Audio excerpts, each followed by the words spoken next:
చేరువచ్చిన పరిశుద్ధులకు, పెద్దలకు, దేవుని సేవకులకు ఉదయకాల మార్నింగ్ కార్పస్ తరఫున అందరికీ ప్రేమ వందనాలు తెలియజేస్తున్నాం.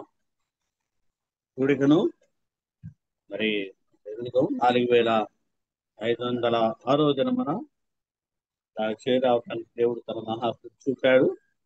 ఇంతవరకు దేవుడు తన కృప వలన మరి నిర్వివాహంగా జరిగిస్తున్నందుకు స్తోత్రములు చెల్లిద్దాం. కూడికను ప్రార్థనతో ప్రారంభిస్తుందాం. మన మధ్య ఇజ్రాయెల్ అన్న హైదరాబాద్ నుంచి పెద్దలు ఇజ్రాయెల్ అన్న ఉన్నారు. ప్రార్థించాలని కోరుతున్నాను. మంచిది, ప్రార్థన చేసుకుందాం. పరిశుద్ధుడైన మా ప్రియ పరలోకపు తండ్రి, మహాగరుడ, మహోన్నతుడ, సర్వాధికారం కలిగిన దేవాన్ని ఘనమైన మహిమగల నామానికి స్తుతులు, స్తోత్రాలు, వందనాలు చెల్లిస్తున్నాం. మా దయాళుడైన మా గొప్ప తండ్రి, మరొక నూతన దినాన్ని మాకు ఇవిగా ఇచ్చి గడిచిన రాత్రి మంచి విశ్రాంతి నుంచి మా పడకల నుండి మమ్మల్ని సజీవులుగా లేపి, ఇదిగో మా నాయన morning conference and Zoom app ద్వారా మమ్మల్ని అందరినీ ఆయా ప్రాంతంలో ఒక తాటిపైన తీసుకుని వచ్చి నిన్ను గణపరిచి మహిమపరిచే కృపను మా అందరికీ అనుగ్రహించిన విధానాన్ని బట్టి మీకు స్తుతులు, స్తోత్రాలు చెల్లిస్తున్నాం. మటుకు ఈ సమయం అంతటిలో ఆధిపత్యాన్ని మీరు ఉంచి అది క్రమం మర్యాదగా జరిగించి మా అందరి ద్వారా ఘనత, మహిమ, ప్రభావాలు ఆరోపించకుండా అయ్యా మమ్మల్ని అందరినీ నీ కరుణ గల హస్తాలకు అప్పచెప్పుకుంటున్నాం. ముందున్న సమయంలో చేయు ప్రతి పనిని మీరు తోడుగా ఉండి నడిపించి మహిమను పొందమని మా ప్రాణప్రియుడు, మా రక్షకుడు, మా విమోచకుడు, మీ ప్రియ కుమారుడైన యేసు క్రీస్తు వారి యొక్క దివ్యమైన నామమున స్తోత్రాలు చెల్లించి ప్రార్థించి కూడికను ప్రారంభించుకుంటున్నాము మా ప్రియ పరలోకపు తండ్రి. ఆమేన్. మంచిది, ప్రార్థించిన పెద్దలు ఇజ్రాయెల్ అన్నకు ప్రేమ వందనాలు. వందనాలన్నా. అన్న మధ్య ప్రియులు రూపసన్న ఉన్నారు, ఆ పాట పాడి వినిపిస్తారు.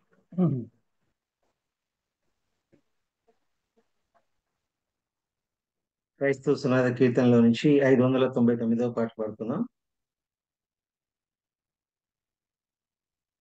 నా ప్రాణమా నాలో నీవు ఎందుకు కృంగి ఉన్నావు, యెహోవాయందే నీవింకను నిరీక్షణాయుంచుము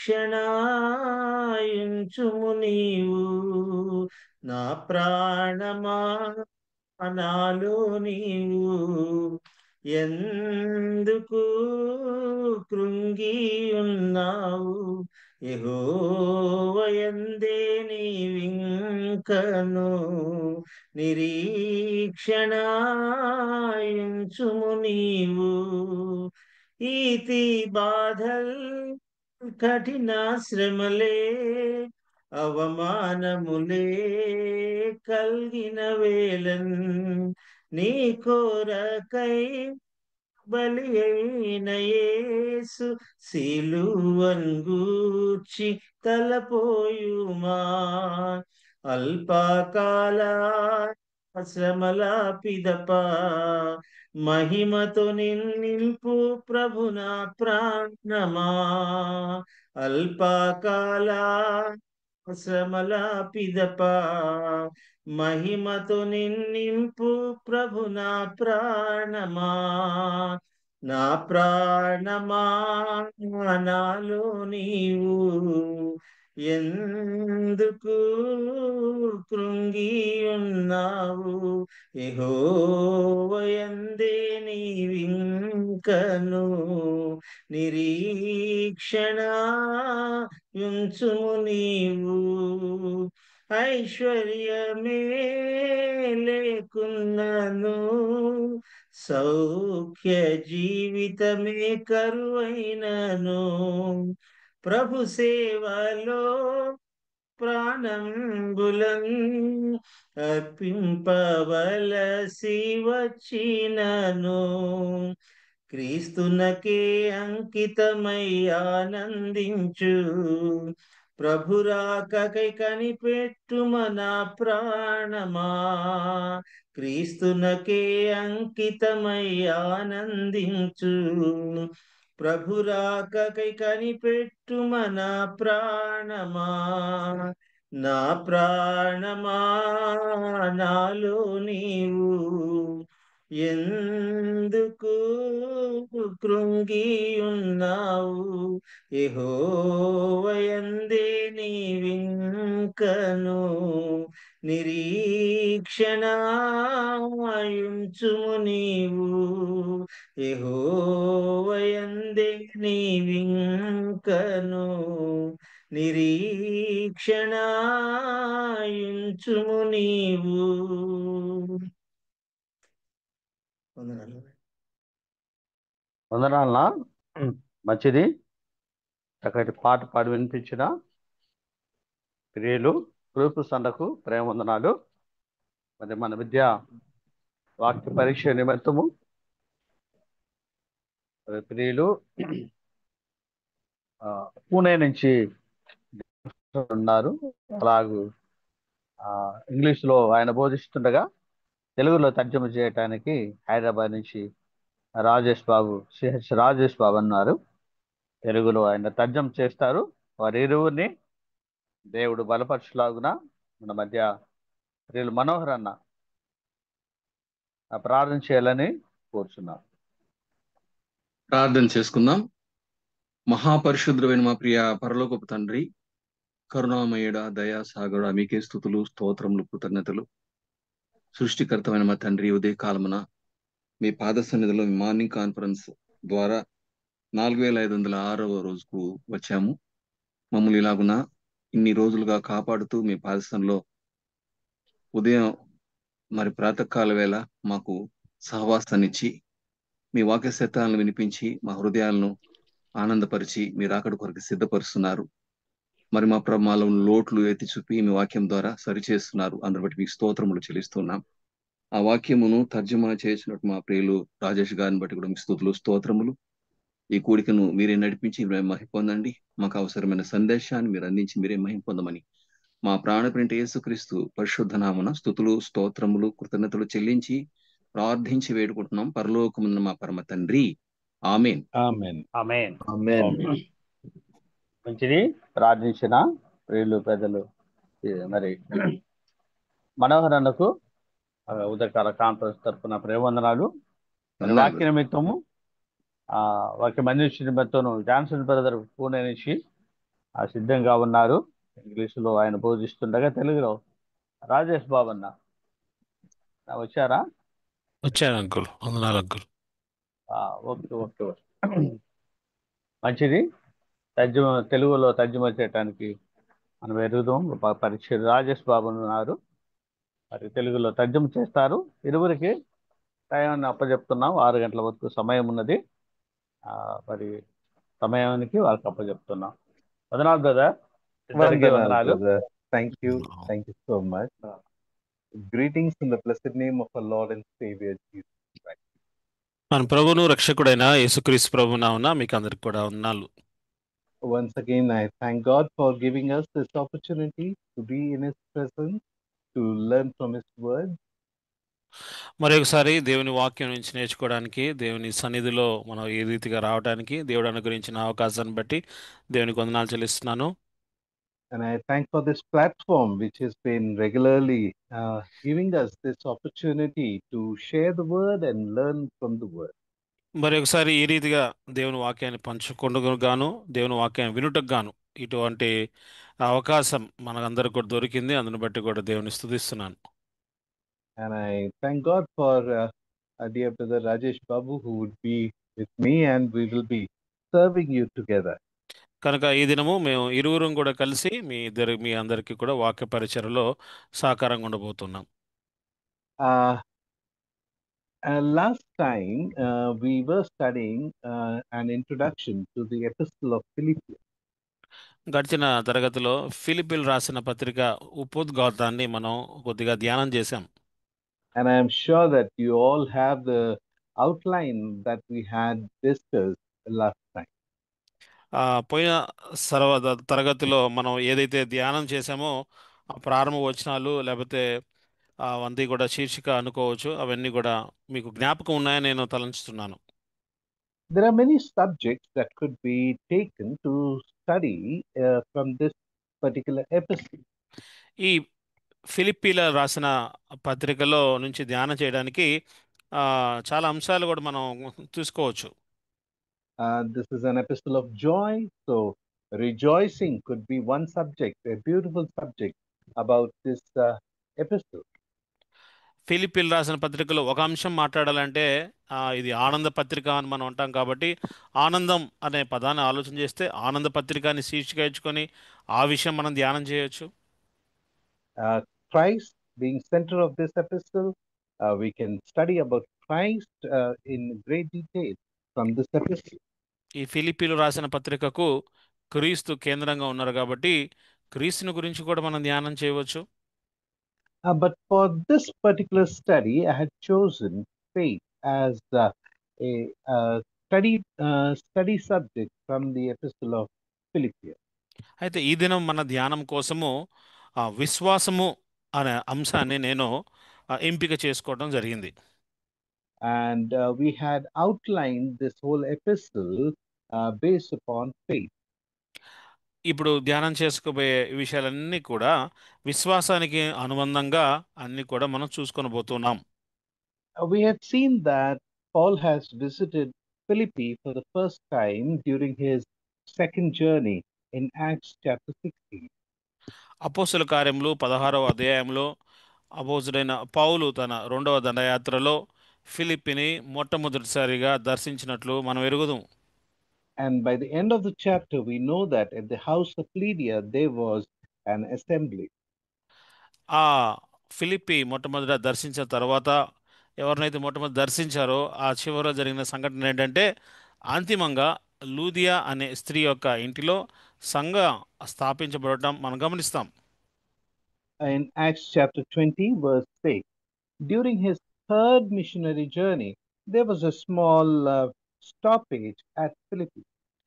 అయితే అపోస్తుల కార్యములు 20వ అధ్యాయము 8వ వచనంలో తన 3వ సువార్త దండయాత్రలో ఆ పరిచర్యలో కొంచెం నిలుపుదల అనేది మనం గమనిస్తున్నాం. Though it was a gospel mission work, but at Philippi, Paul was there to encourage the believers. అది సువార్త యాత్ర అయినప్పటికీ కూడా కొంచెంసేపు అక్కడ ఆగి అక్కడ ఉన్న వారిని, స్థానికంగా ఉన్న వారిని కొంచెం ప్రోత్సాహపరచడం అనే కార్యక్రమం చేపట్టాడు. And this church or assembly at the Philippi was a growing and it was getting established in faith. ఈ ఫిలిప్పిలో ఉన్న సంఘము, ఎదుగుతూ ఉన్న సంఘము, విశ్వాసములో స్థిరపరచబడుతూ ఉన్న సంఘంగా గమనిస్తాం. Not only that, this particular assembly was supporting the gospel missionary work. అంత మాత్రమే కాకుండా సువార్త మిషనరీ పని అనేది ముందుకు కొనసాగటానికి సహకారంగా కూడా ఈ ఫిలిప్పి సంఘం అనేది ఉన్నది. Through their comfort, through their prayers, and through their financial help, they were in fellowship with the gospel work. సువార్త పనిలో ఏ రీతిగా పాలుభాగస్తులుగా ఉన్నారంటే వారి యొక్క ప్రేమ ద్వారా, సహవాసం ద్వారా, ఆదరణ ద్వారా, ఆర్థికపరమైన సహకారం ద్వారా సువార్త పనిలో వీరు కూడా పాలుభాగస్తులుగా ఉన్నారు. We know that this is a prison epistle. ఇది చరపత్రిక అని మనం ఎరుగుదుము. And Paul had written this epistle after 10 years of his first visit to Philippi. ఫిలిప్పీని దర్శించిన 10 సంవత్సరములకు అపోస్తలుడైన పౌలు ఈ పత్రిక వ్రాసాడు. For 5 years in prison, after first year, he was writing this epistle. 5 సంవత్సరాలు అప్పటికే చెరసాలలో ఉన్నాడు. ఆ మొట్టమొదటి సంవత్సరంలో ఈ యొక్క పత్రిక వ్రాసినాడు. So as we read this epistle, we can see that throughout this epistle, we can understand the condition of Paul. ఈ పత్రిక అంతా కూడా మనం చదివితే అపోస్తలుడైన పౌలు యొక్క పరిస్థితి ఏ రీతిగా ఉన్నదో ఒకసారి కూడా మనం అర్థం చేసుకోవచ్చు. See in chapter 1 verse 30, he writes, having the same conflict. He was in conflict. ఇక్కడ 30వ వచనాన్ని మొదటి అధ్యాయము 30వ వచనప్పుడు మనం చూసినట్లయితే ఇక్కడ తెలుగులో శ్రమ లేకపోతే 29లో పోరాటము అనే పదం ఉంది. పోరాటం.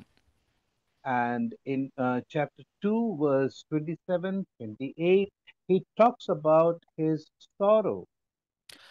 రెండవ అధ్యాయంలో 27, 28, 29 వచనాల్లో చూస్తే దుఃఖము అనే మాట ఉంది. And in chapter 3, verse 18, we see that there is weeping because there are false teachers entering into the church. మూడో అధ్యాయము 18వ వచనంలో అక్కడ ఏడ్పు అనే మాట ఉంది. కారణం ఏమిటంటే సంఘంలో అబద్ధ బోధకులైన వారందరూ కూడా ప్రవేశించారు. And chapter 4, verse 14, you will see he is talking about his affliction. నాలుగో అధ్యాయము 14వ వచనంలో శ్రమ అనే మాట ఉంది. He is in conflict, he is in sorrow. అపోస్తలుడైన పౌలును గమనిస్తే ఎటువంటి పరిస్థితిలో ఉన్నాడు అని అర్థం చేసుకుంటామంటే మొట్టమొదటిగా ఒక పోరాటంలో ఉన్నాడు, రెండవది దుఃఖంలో ఉన్నాడు, He is in weeping and he is afflicted. మూడవది ఏడ్పుతో కూడిన పరిస్థితి, శ్రమతో కూడిన పరిస్థితి. Yet he says, rejoice in the Lord, rejoice.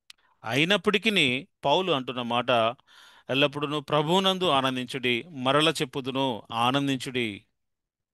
How is this possible that a man who is in conflict, sorrow, weeping, and affliction can encourage others to rejoice? ఒక వ్యక్తి పోరాటంలో ఉన్న వ్యక్తి, దుఃఖంలో ఉన్న వ్యక్తి, ఏడుపుతో ఉన్న వ్యక్తి, శ్రమలో ఉన్న వ్యక్తి ఈ రీతిగా ఆనందించుడి అని చెప్పుట ఏ రీతిగా సాధ్యమవుతుంది? My dear brothers, this is the strength of faith. ప్రియులరా, ఇదంతా కూడా విశ్వాసము ద్వారా కలిగే బలాన్ని బట్టి. Faith gives strength in our weakest point. మన యొక్క బలహీన సమయంలో విశ్వాసము అనేది మనకు బలము చేకూరుస్తుంది. Faith, the word itself doesn't have any meaning, but if we want to understand faith, it is dependence on somebody. చూడండి, ఒట్టిగా విశ్వాసము అనే పదాన్ని తీసుకుంటే దానంతటికి దానికి ఏం అర్థం ఉండదు. అయితే దేని మీద విశ్వాసం ఆధారపడింది అని జోడించి మనం విశ్వాసాన్ని గురించి మాట్లాడుకుంటే దాన్ని బట్టి దానికి అర్థం అనేది చేకూరుతుంది. Here, Paul's faith on Christ, his Savior and Lord, is his strength. కనుక ఇక్కడ పౌలు యొక్క బలం ఏమిటంటే పౌలు క్రీస్తునందు విశ్వాసం ఉంచుట అనేది పౌలుకు బలంగా పరిగణించబడుతుంది. And now, look at the product of this faith. ఇప్పుడు ఈ విశ్వాసం ద్వారా బయటకు వచ్చే ఫలితాలు ఏంటి? Uh, in chapter 1, we see Paul's desire, which is the fruit of faith. చూడండి, మొట్టమొదటి అధ్యాయంలో విశ్వాసం యొక్క ఫలము, తన యొక్క కోరిక అనేది మనం ఏదో చూస్తాం ఇక్కడ. What is Paul's desire in chapter 1? మొదటి అధ్యాయంలో పౌలు యొక్క కోరిక ఏమిటి? To be with the Lord. ప్రభుతో పాటు ఉండుట అనేది తనకు కోరికగా, అపేక్షగా ఉన్నది. Another fruit of faith we see in chapter 2. విశ్వాసం ద్వారా కలిగే రెండవ ఫలము, ఫలితాన్ని మనం రెండవ అధ్యాయంలో చూస్తాం. That is Paul's doctrine. అది పౌలు యొక్క బోధ. And what is Paul's doctrine? పౌలు యొక్క బోధ అనేది ఏ రీతిగా ఉన్నది? To have the mind of Christ.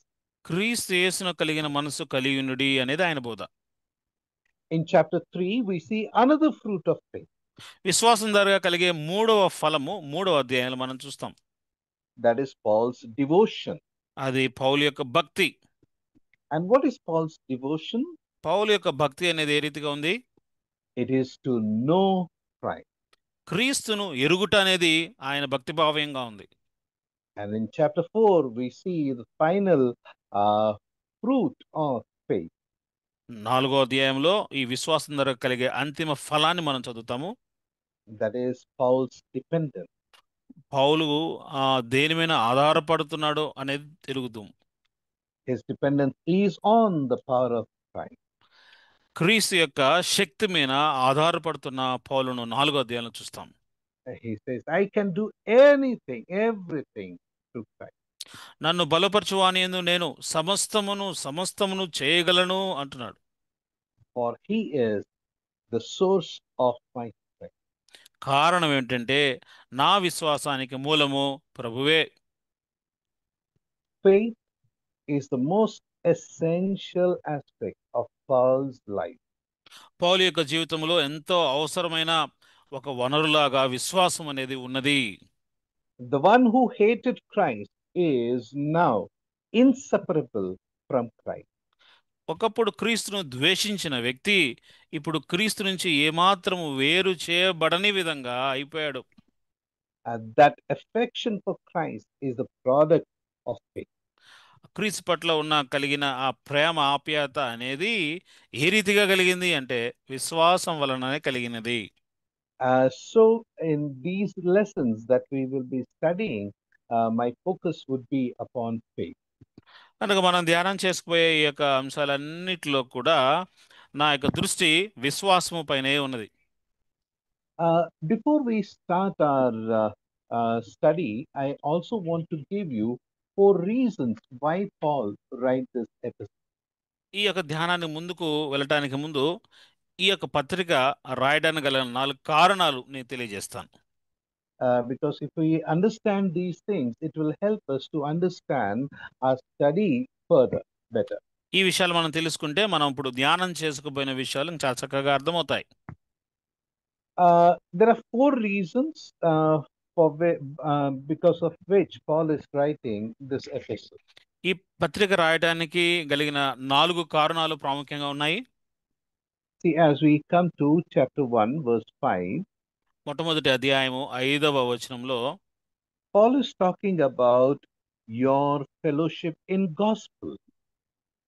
ఇక్కడ మనకు 3 నుంచి 6 కలిసి ఉన్నాయి. సువార్త విషయం అందు సహవాసము. Yes, the fellowship regarding gospel, in gospel. సువార్త పక్షములో మనం పాలివారంగా ఉండుట. This is the spiritual fellowship of the believers in Philippians with Paul. చూడండి, ఇక్కడ మనకి 7వ వచనంలో ఉంది, అపోస్తలుడైన పౌలుతో పాటు ఫిలిప్పీలో ఉన్న విశ్వాసులు ఇటువంటి సహవాసాన్ని కలిగి ఉన్నారు. సువార్త పక్షమున నాతో కూడా పాలివారై ఉన్నారు అని అంటున్నాడు పౌలు. That is their spiritual fellowship. ఆత్మీయమైన సహవాసం ఇది పౌలుతో ఫిలిప్పీ వారు. As we come to chapter 4, 4వ అధ్యాయానికి రండి. From 15 to verse 18, we see that Paul had received some financial gift from the church in Philippi. 15 నుంచి 18 వరకు కూడా వారికి ఆర్థికపరమైన సహకారము అనేది ఫిలిప్పీ సంఘం నుంచి పౌలుకు దొరికినది. So the church in Philippi was not only in spiritual fellowship but also in material fellowship with Paul. Philippi సంఘంలో ఉన్న పరిస్థితి ఒక్కసారి ఆలోచించేయండి. ఫిలిప్పీ సంఘం వారు పౌలుతో ఏ రీతిగా పాలుభాగస్తులుగా ఉన్నారు, లేకపోతే సహవాసంలో ఉన్నారంటే ఆత్మీయమైన విషయంలో సహవాసంలో ఉన్నారు, భౌతికపరమైన విషయంలో కూడా సహవాసంలో ఉన్నారు. ఆ విషయంలో కూడా పాలులు పొందారు. This is faithfulness of the believers towards Paul and his missionary or gospel work. దీన్ని ఎట్లా అర్థం చేసుకోవాలంటే పౌలు పట్ల, పౌలు చేసే మిషనరీ యాత్ర పట్ల ఇక్కడున్న విశ్వాసులైన వారు వారి యొక్క నమ్మకత్వాన్ని ఈ రీతిగా వారు కనబరిచారు. It is Paul who has brought them into faith. పౌలు వారిని విశ్వాసంలోనికి తీసుకొని వచ్చిన వాడిగా ఉన్నాడు. He is the one who had shown them Christ crucified. పౌలు ఆ ఫిలిప్పీ సంఘంలో ఉన్న వారందరికీ కూడా సిలువ వేయబడిన క్రీస్తును కనబరిచిన వ్యక్తిగా ఉన్నాడు. And if you read Acts chapter 16, you will see that when Paul was in prison at that very first visit, they were in prayers for Paul. ఇక్కడ 16వ అధ్యాయం అపోస్తలుల కార్యములో మనం గమనించినట్లయితే అక్కడ వారు చెరసాల్లో ఉన్నారు. అక్కడ వారందరూ కూడా ప్రార్థన చేస్తున్నారు. Their fellowship continued right from day 1 till this moment. చూడండి, ఆ ప్రారంభ దినము మొదలుకొని కూడా ఫిలిప్పీ విశ్వాసుల యొక్క సహవాసము కొనసాగుతూ వచ్చినది. And therefore, this epistle is a big thank you letter from Paul to the believers, the assembly at Philippi.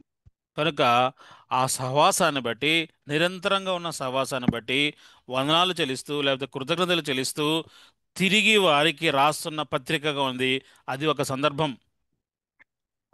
Second reason that we find here, ఈ పత్రిక రాయటానికి గల రెండవ కారణం లేకపోతే రెండవ సందర్భం ఏమిటంటే అండి, in chapter 4 and verse 18, we read the name Epaphroditus. 4వ అధ్యాయము 18వ వచనంలో మనం ఒక పేరు చదువుతున్నాము, ఎపఫ్రోదితు. Yeah. And this is the person who has brought the financial support from the church of Philippi to Paul. Philippi సంఘంలో నుంచి కొంచెం మొత్తాన్ని లేకపోతే ధనాన్ని సహకారంగా పౌలు దగ్గరకు తీసుకున్న వ్యక్తిగా ఈ వ్యక్తి ఉన్నాడు. He stayed with Paul for some time there. పౌలుతో పాటు కొంతకాలం గడిపిన వ్యక్తిగా ఉన్నాడు. We remember that Paul was in house arrest, and this person was also with Paul. ఇంటిలో చెరలో ఉన్నాడు. ఆ చెరలో ఉన్నప్పుడు పౌలుతో పాటు ఈ వ్యక్తి ఎపఫ్రోదితు కూడా ఉన్నాడు. And not only he was with Paul, but he was also working as an attendant and assistant to Paul. పౌలుకు సహకారిగా ఉన్నాడు. అంత మాత్రమే పౌలు పనులు అన్నీ కూడా నెరవేర్చే పనివాడిగా కూడా ఉన్నాడు. We can read this in chapter 2, verse 25. 2వ అధ్యాయం 25వ వచనంలో అతని గురించి మనం చదువుతాము. Can we read మరియు this నా one? సహోదరుడును జత పనివాడును నా తోడి యోధుడును మీ దూతయు నా అవసరమునకు ఉపచరించువాడునైన ఎపఫ్రోదితును మీ యొద్దకు పంపుట అగత్యమని అనుకుంటుని. My companion in labor and fellow soldier. నా తోడి యోధుడు, నా జత పనివాడు, He that ministered to my want. నా అవసరమునకు ఉపచరించిన వాడు. A very important lesson that we learn here, how we need to take care of our elders and evangelists who serve us with the word of God.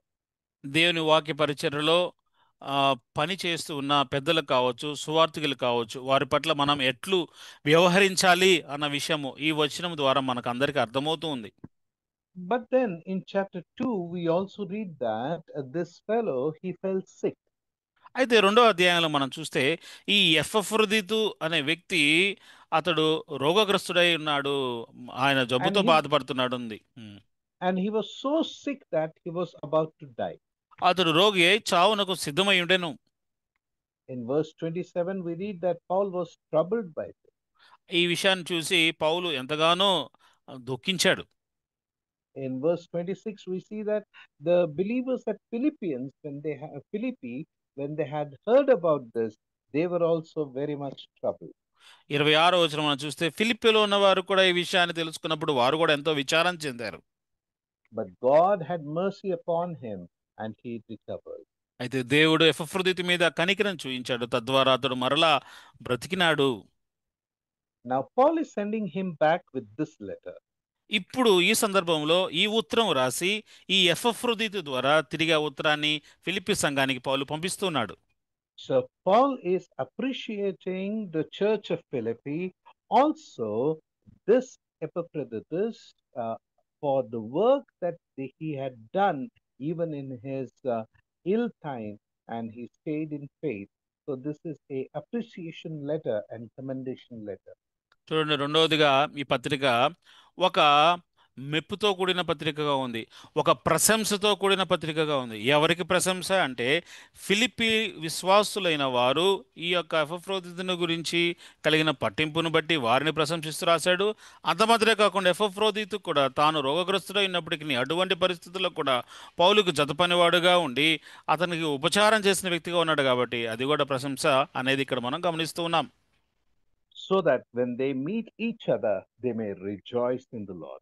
ఇప్పుడు ఈ ఎపఫ్రోదితు ఫిలిప్పీ సంఘస్థులు ఇరువురు కలుసుకున్నప్పుడు వారు ఇరువురు కూడా ప్రభువునందు ఆనందించేలాగా ఉండులాగున ఈ పత్రిక రాసి పంపిస్తున్నాడు. A third very important reason we see in chapter 4. ఈ పత్రిక రాయటానికి కలిగిన మూడవ ప్రాముఖ్యమైన కారణము మనం 4వ అధ్యాయంలో మనం చదువుతాం. This is a very good, growing church. ఎంతో మంచిగా అభివృద్ధి చెందుతున్న సంఘంగా ఫిలిప్పి సంఘం ఉన్నది. There is no division in the church. సంఘంలో విభజన అనేది ఏమాత్రం లేదు. There is no doctrinal error in the church. బోధ విషయముందు ఎటువంటి తప్పిదములు లేదు. Still, there were few people who were not walking together. అయినప్పటికీ కూడా ఒకే రీతిగా నడుచుకొనని కొంతమంది ఉన్నారు. They were not having a good relationship with one another. ఒకరితో ఒకరికి సరైన సంబంధాలు లేని విధంగా ఉన్నాయి. They were not able to mend their ways and come together. వారి మార్గములు సరి చేసుకొన ఇష్టం లేక ఉన్నారు. వారు కలిసి రాలేకపోతూ ఉన్నారు. As we read in chapter 4, verse 2, 4వ అధ్యాయం 2వ వచనంలో చూస్తే we see there are two women who were not able to have same mind in the Lord. ప్రభువునందు ఏక మనసు గలవారై యుండుడని అంటే యుండని ఇద్దరు స్త్రీలను మనం చూస్తుంటున్నాం అక్కడ. They are good believers. వారు మంచి విశ్వాసులే. They are not quarrelsome. వారంతా జగడాల మారిగా ఉండేవారు car. They are not creating divisions. మాత్రం వారు విభజన సృష్టించేవారైతే కాదు.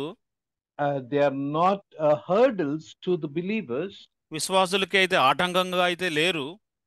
But in their relation with one another, they were not coming together. అయితే వారి మట్టికి సంబంధించి వారు ఆ ఇరువురు మధ్య ఏదో సమస్య ఉంది. ఇద్దరు కలిసి రావట్లేదు, ఒక మనసుగా లేరు.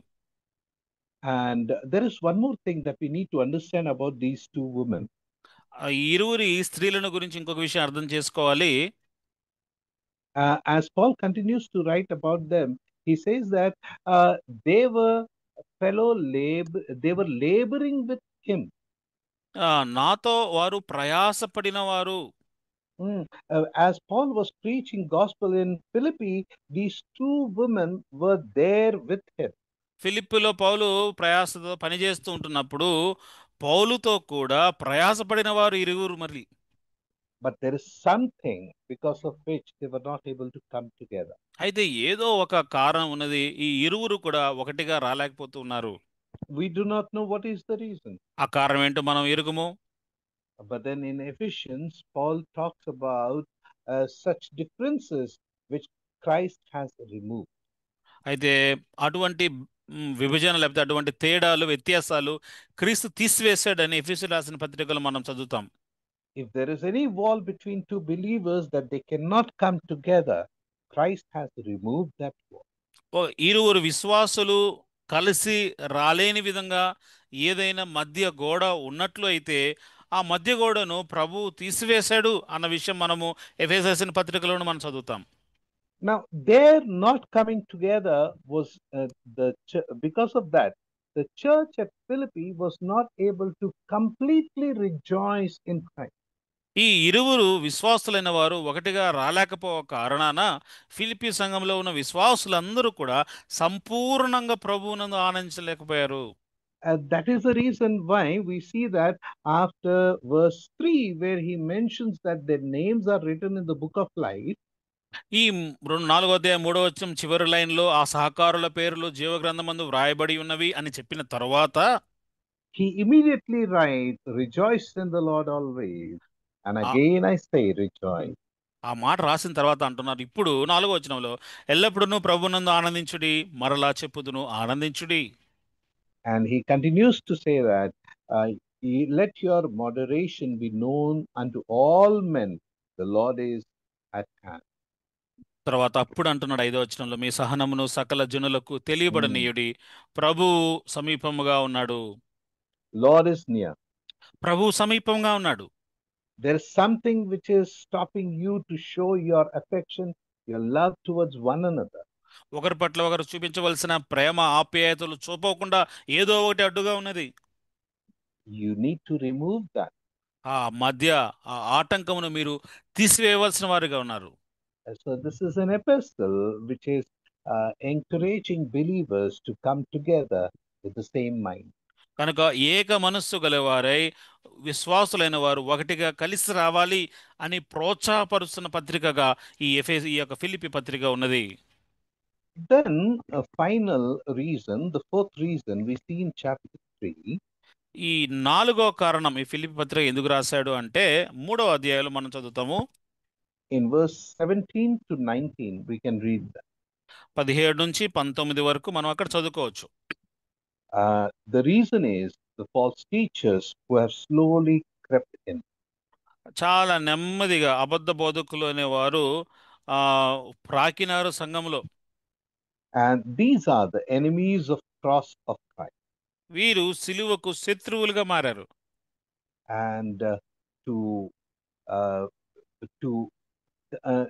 as Paul is concerned about the faith of these believers, he is warning them, asking them to be aware of these false teachers. Philippi సంఘంలో ఉన్న విశ్వాసుల పట్ల పౌలు ఎంతో పట్టింపు కలిగిన వాడుగా ఉన్నాడు కాబట్టి ఆ కారణం చేత ఈ అబద్ధ బోధకులైన వారిని గురించి హెచ్చరికగా చేస్తూ వారి విషయమై జాగ్రత్త కలిగి ఉండండి అని వారికి బోధ చేస్తున్నాడు. Every reason that we see here is because of faith. ఇక్కడ చెప్పే ప్రతి కారణము వెనకాల మూలం ఏమిటంటే విశ్వాసము. What is the faith that this epistle is teaching and preaching about? ఏ విశ్వాసమును గురించి ఈ ఫిలిప్పి పత్రిక మనతో మాట్లాడుతుంది, మనకు బోధ చేస్తూ ఉంది? The faith is not surely about the salvation faith. ఇక్కడ ఈ పత్రికలో మనం నేర్చుకునే విశ్వాసము రక్షణ నిమిత్తమైన విశ్వాసం అయితే కాదు. But this is a faith concerning Christian experience. క్రైస్తవ అనుభవములలో మనకు ఉండవలసిన విశ్వాసమును గురించి ఈ పత్రికలో ప్రస్తావించబడింది. Now, if you turn with me to Job chapter 9 verse 2. యోబు గ్రంథము 9వ అధ్యాయము 2వ వచనము. There we see a question. అక్కడ ఒక ప్రశ్న అడగబడుతూ ఉంది. And as we read this, I know it is so of a truth, but how should man be just with God?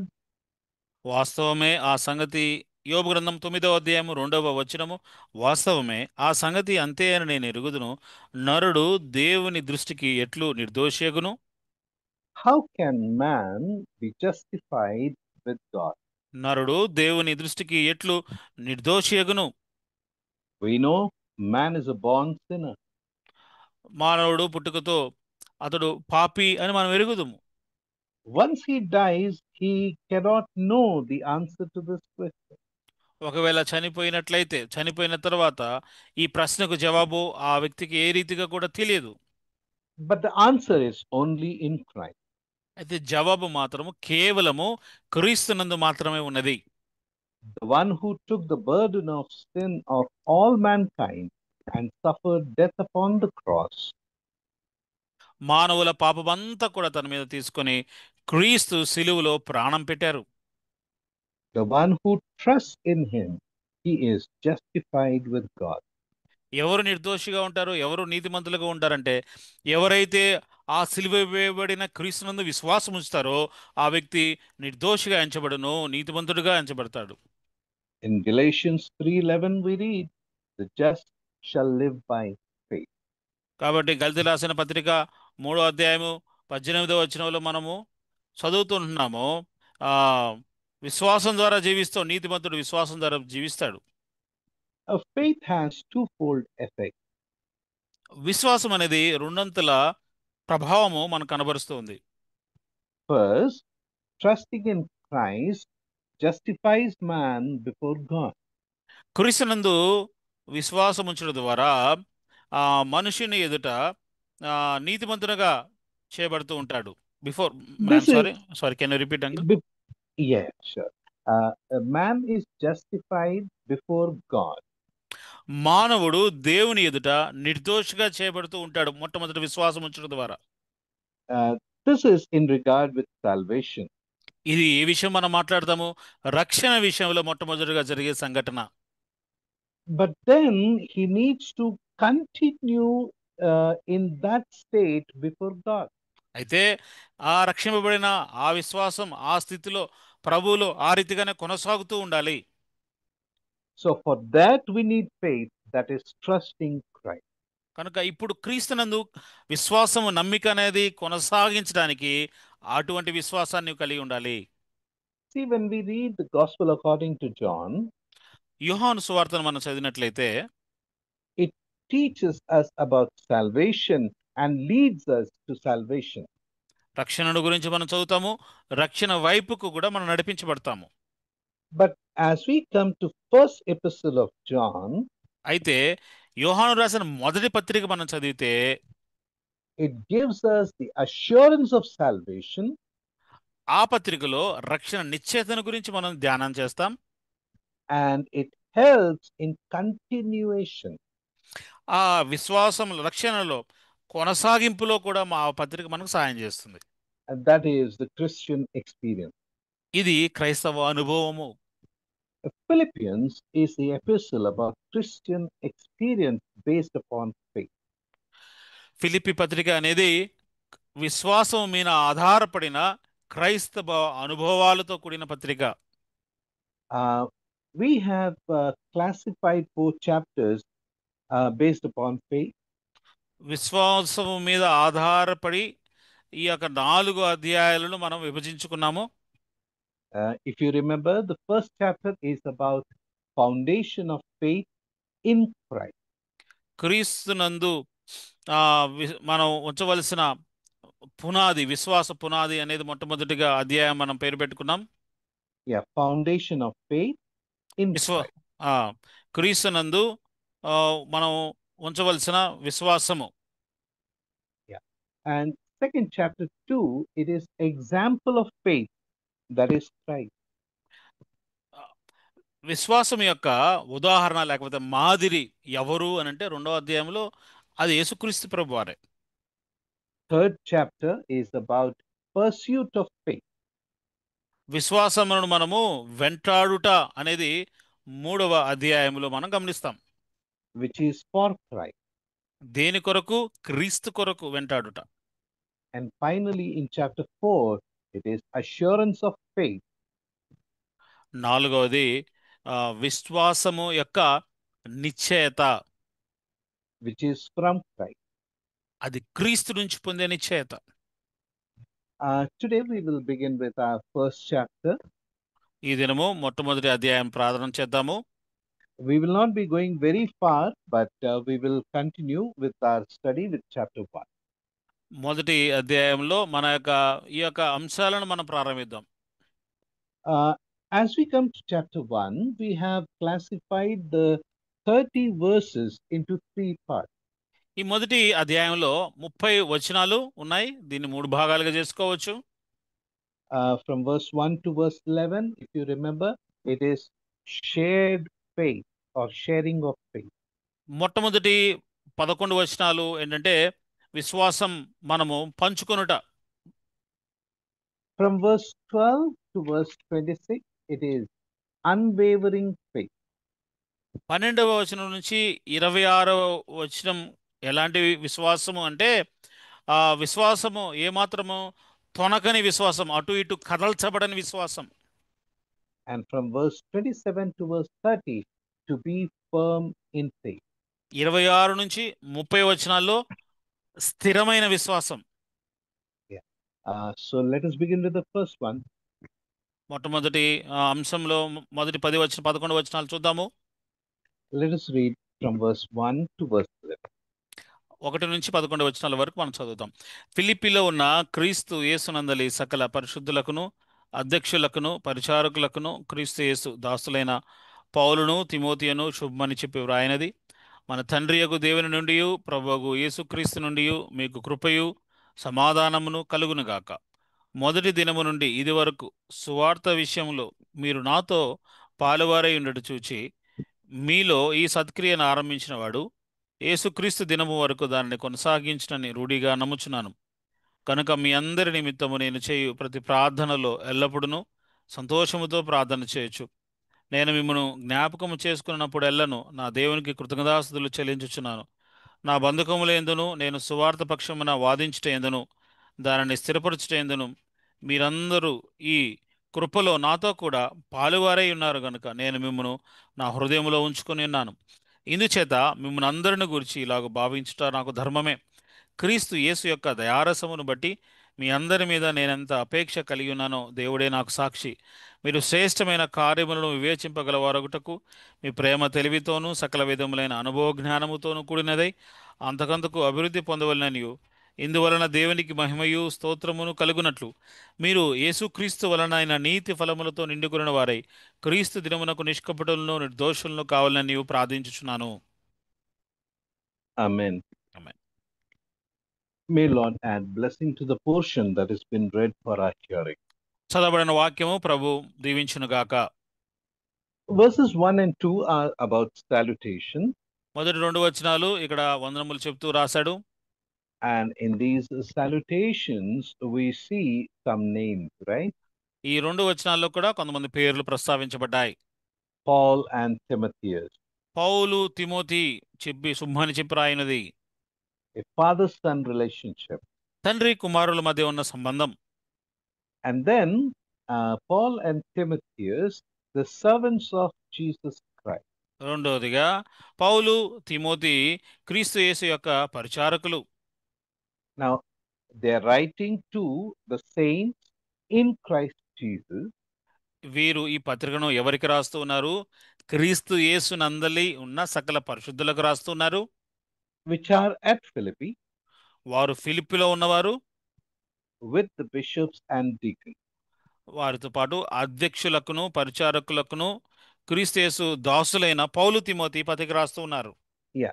This doesn't mean that saints and bishops and deacons, these are two separate groups.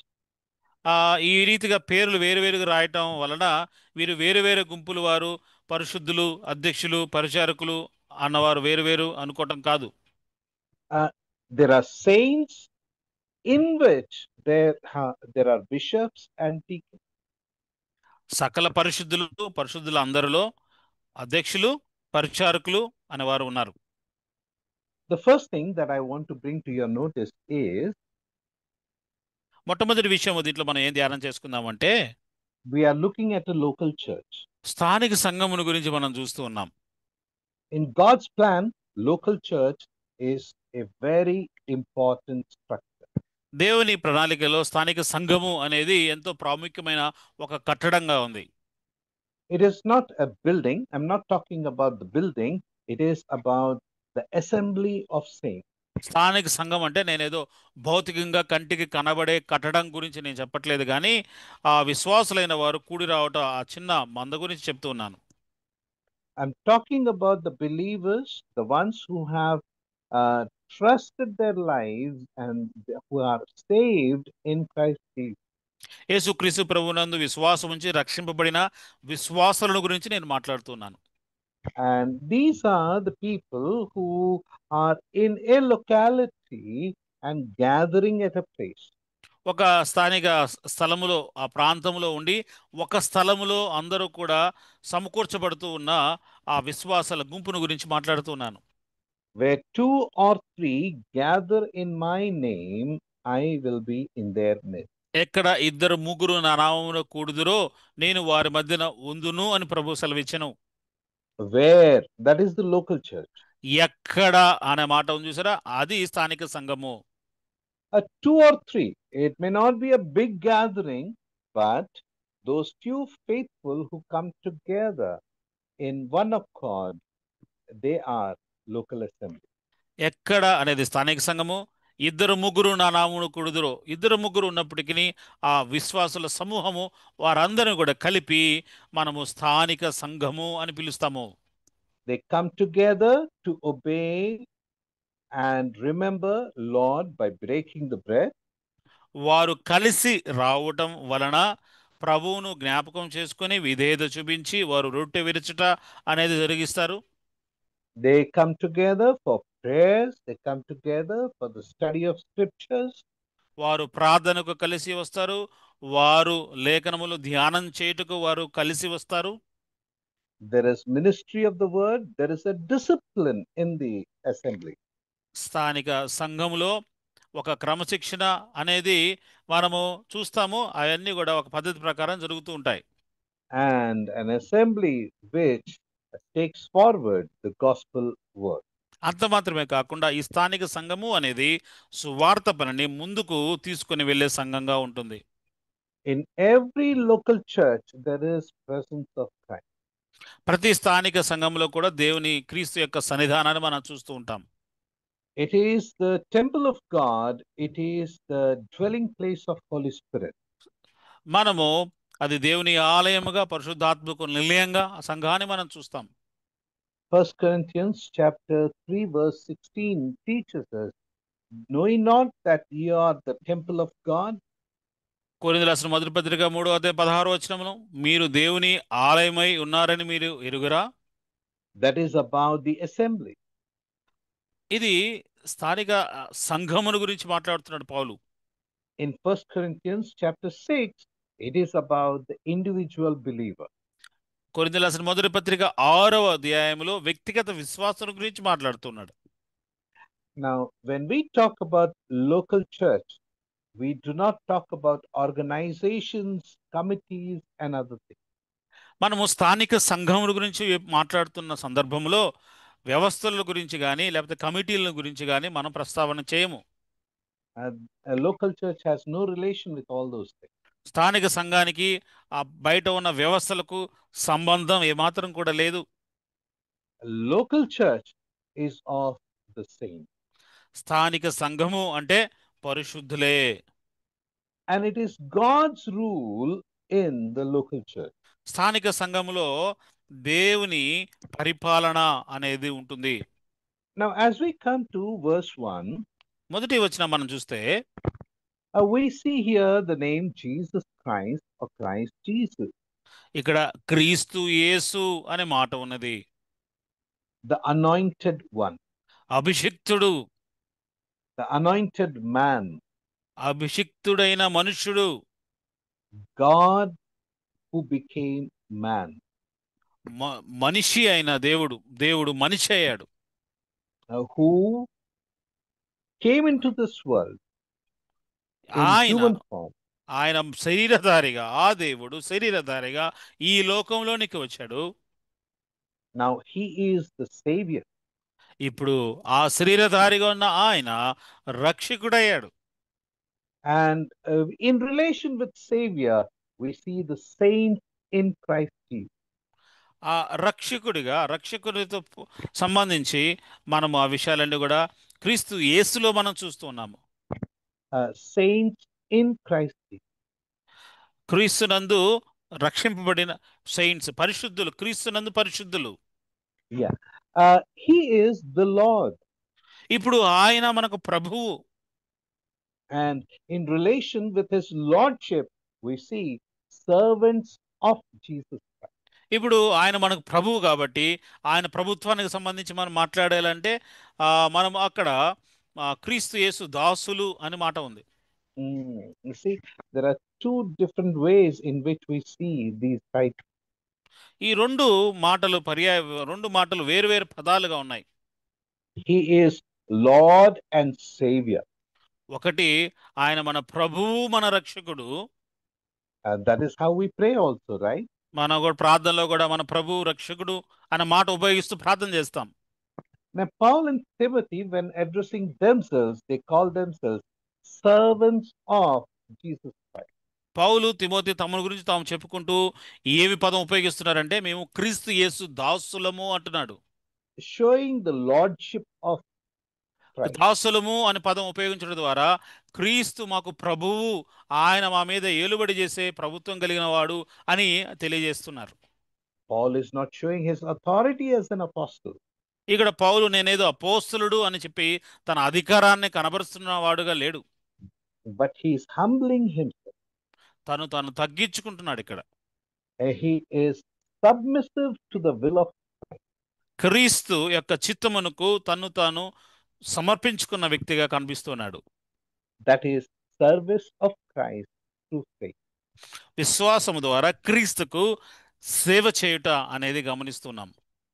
When we look at the term saint, ఇక్కడ పరిశుద్ధులు అనే పదాన్ని మనం గమనిస్తే We all were sinners. వాస్తవంగా మనం అందరం పాపులమే. Paul and Timothy were also sinners. Paul Timothy కూడా వారు పాపులుగా ఉన్నారు. Every believer in the church of Philippi, they were sinners. ఫిలిప్పిలో ఉన్న విశ్వాసులు అందరూ కూడా ఒకప్పుడు పాపులుగానే ఉన్నారు. But as we have trusted in the Lord, our sins are forgiven. అయితే క్రీస్తు యందు నమ్మిక విశ్వాసం ఉంచడం ద్వారా మన పాపములకు క్షమాపణ కలిగినది. Now we are saints. ఇప్పుడు మనము పరిశుద్ధులము. Paul is a saint. పౌలు పరిశుద్ధుడు. Timothy is a saint. Timothy పరిశుద్ధుడు. The believers in the assembly are the saints. సంఘంలో ఉన్న విశ్వాసులైన వారు పరిశుద్ధులు. Bishops are saints. అధ్యక్షులైన వారు పరిశుద్ధులు. Deacons are saints. పరిచారకులైన వారు పరిశుద్ధులు. Saints because we are being saved. ఎందుకు పరిశుద్ధులు అంటే మనం రక్షింపబడినాం కాబట్టి పరిశుద్ధులయ్యాము. And our sins are washed away. మన పాపములు కడగబడినవి. This is in relation with salvation through faith. ఇది ఏ రీతిగా జరిగినది అంటే ఆ రక్షణ విశ్వాసము ద్వారా, రక్షణ అనే కార్యము ద్వారా ఇవన్నీ కూడా ప్రక్రియ జరిగినది. So what we see here is two people, the author and the reader. ఇక్కడ మనము కర్త లేకపోతే ఆ పనిని జరిగించే వ్యక్తి, తర్వాత ఆ క్రియలో పాల్గొన్న వ్యక్తి, ఇరువురు మనం చూస్తాం. The writer is saying that we are servants of the Lord. ఈ గ్రంథకర్త పత్రిక రాస్తున్న వ్యక్తి ఏం చెప్తున్నాడు అంటే మేము క్రీస్తుకు దాసులము అంటున్నాడు. That is our service through faith. అనగా విశ్వాసం ద్వారా మనము ప్రభువుకి కనబరిచే సేవను ప్రస్తావిస్తున్నాడు. And to the readers he is saying you are saints in Christ Jesus. ఇప్పుడు ఈ పత్రిక ఎవరికైతే రాస్తూ ఉన్నారో వారిని ప్రస్తావిస్తూ ఏం చెప్తున్నాడు పౌలు అంటే మీరు పరిశుద్ధులు, క్రీస్తునందు మీరు పరిశుద్ధులు. Because your sins are purged through faith.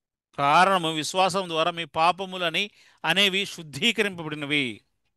Sinners are converted into saints. పాపులైన వారు విశ్వాసము ద్వారా పరిశుద్ధులుగా చేయబడినారు. But now as we come to this local church, అయితే మరలా ఈ యొక్క స్థానిక సంఘానికి తిరిగి వస్తే my time is up. I'll just take 1 minute. సమయం అయిపోయింది, ఒక్క నిమిషం చెప్తాను. We see bishops and deacons in plural. ఇక్కడ అధ్యక్షులు, పరిచారకులు అని బహువచనములో మనం చదువుతున్నాం. There are bishops in a church. సంఘములో అధ్యక్షులు అనేవారు ఉన్నారు. Not bishop of the churches. సంఘములకు అధ్యక్షుడు కాదు. That is a wrong concept which is going in Christendom. ఈరోజు క్రైస్తవ లోకంలో సంఘాలకి అధ్యక్షుడు అనే పదం మనం వింటూ ఉంటాం, అది చాలా తప్పు వాడుక. There are bishops in the church. సంఘములో అధ్యక్షులు ఉంటారు. They are elders. వారు పెద్దలు. They are pastors. వారు కాపరులు. May Lord help us to understand these important aspects of faith through the epistle of Philippians. Philippi రాసిన పత్రిక ద్వారా విశ్వాసం యొక్క ఈ విషయాలన్నీ కూడా అర్థం చేసుకోవడానికి ప్రభు సహాయం చేయను గాక. I thank Lord for this beautiful time and I apologize for taking your time a little more. కొంత సమయం ఎక్కువ తీసుకున్నది క్షమించండి. దేవుడు ఇచ్చిన మంచి సమయాన్ని బట్టి నేను దేవునికి వందనాలు చెల్లిస్తున్నాను. May all glory, honor and praises be unto God in the blessed name of our Lord and Savior Jesus Christ. మన ప్రభు రక్షకుడు యేసుక్రీస్తు ప్రభు నామమున సమస్త ఘనత మహిమ ప్రభావము ప్రభువుకే కలుగును గాక. మంచిది. చక్కటి వాక్య పరీక్ష జరిగించిన మరి ప్రియులు జాన్సన్ అన్న గారికి ఉదయకాల కాన్ఫరెన్స్ తరఫున ప్రేమవందనాలు తెలియజేస్తున్నాం. అలాగే రాజేష్ బాబు కూడా తర్జుమా చక్కగా చేయటానికి దేవుడు తనకు అవసరం బలిపరిచినందుకు దేవుని స్తుతిస్తున్నా. మహా కనికరం కలిగిన మా దేవ, మరొకసారి మీకు వందనములు, స్తోత్రాలు తండ్రి. హృదయకాల సమయంలోనైనా మీ ప్రియ బిడ్డల ద్వారా ఫిలిప్పీ పత్రికలో మాకు చక్కనటువంటి వర్తమానం హృదయకాల సమయంలో మీరు ఇచ్చినందుకు మీకు స్తోత్రం తండ్రి. నాయనా ఇదిగో నా ప్రభువా, మీ ప్రియ బిడ్డలు నా ప్రభువా మాకు నాయనా మరి స్థానిక సంఘములో ఉన్నటువంటి నా ప్రభువా అనేకమైనటువంటి లోతైన విషయాలు మాకు తెలియపరిచినందుకు మీకు స్తోత్రం తండ్రి. నిజమేనైనా ఇలాగా ఒకరినొకరు మేము నాయనా నీ వాక్యము చేత హెచ్చరించబడుతూ నైనా మరి నీతిమంతులుగా ఎలా జీవించాలో, నీతిమంతుడైనటువంటి నా ప్రభా మా ప్రభుని మేము ఎలా ఆరాధించాలో, ఎలా స్తుతించాలో, ఎలా ఘనపరచాలో అయినా మాకు చక్కగా నేర్పిస్తున్నందుకు మరొకసారి మీకు వందనాలు, స్తోత్రం తండ్రి. ఈ దినములకు ఇంకను నా ప్రభా, ఈ భయంకరమైన దినములలో, ఆఖరి దినములలో నా ప్రభా నీ రాకడ సమయంలో నాయనా మేమందరము ఇంకను నా ప్రభా సిద్ధపడుటకు నాయనా నీ వాక్యము చేత మా యొక్క జీవితాలను సరిచేసుకున్నటకు నాయనా మీతో కలిసి మేము జీవించుటకు నాయన సంఘమంతా కలిసి ఐక్యముగా నాయనా ఏకతాటి పైన నడుచుట చూపించి సహాయం చేసి దీవించ రాష్ట్ర అనేక మందిని ఇంకా నీతిమంతులుగా మార్చబట్టుకుని కృప చూపమని మా రక్షకుడును మీ ప్రియ కుమారుడైన యేసుక్రీస్తు నామములో దీన మనసుతో ప్రార్థించి వేడుకుంటున్నాం పరమ తండ్రి, ఆమేన్. ఆమేన్. మంచిది. ప్రార్థించిన ప్రియులు రామూర్తి అన్నకు ఆ ప్రేమందనాలు తెలియజేస్తున్నాం. అలాగూ మరి కూడికకు ప్రార్థన చేసిన ఇజ్రాయేల్ అన్న, అలాగూ పాట పాడి వినిపించిన రూపేష్ అన్న, మరి వాక్య నిమిత్తము ప్రార్థించిన రవి మనోహర్ అన్నకు కూడా వందనాలు తెలియజేస్తున్నాం. ఎందుకంటే ముఖ్యంగా ఇది మన మధ్యకు వచ్చి జాన్సన్ అన్న గారు పూణే నుంచి ఇంగ్లీషులో చెప్పగా రాజేష్ బాబు గారు తెలుగులో తర్జుమా చేయడానికి దేవుడు కృప చూపారు. మరి అందరికీ జూమ్ కాన్ఫరెన్స్ తరఫున ప్రేమ వందనాలు తెలియజేస్తున్నాను. చేరువచ్చిన అందరికి కూడా వందనాలు తెలియజేస్తూ ఈ సమయాన్ని నాకు అప్పచెప్పిన ప్రియులు దేవదాసులు బనబస్ అన్నకు వందనాలు తెలియజేస్తూ ముందున్న సమయాన్ని అన్నకు అప్పచెప్తున్నాను.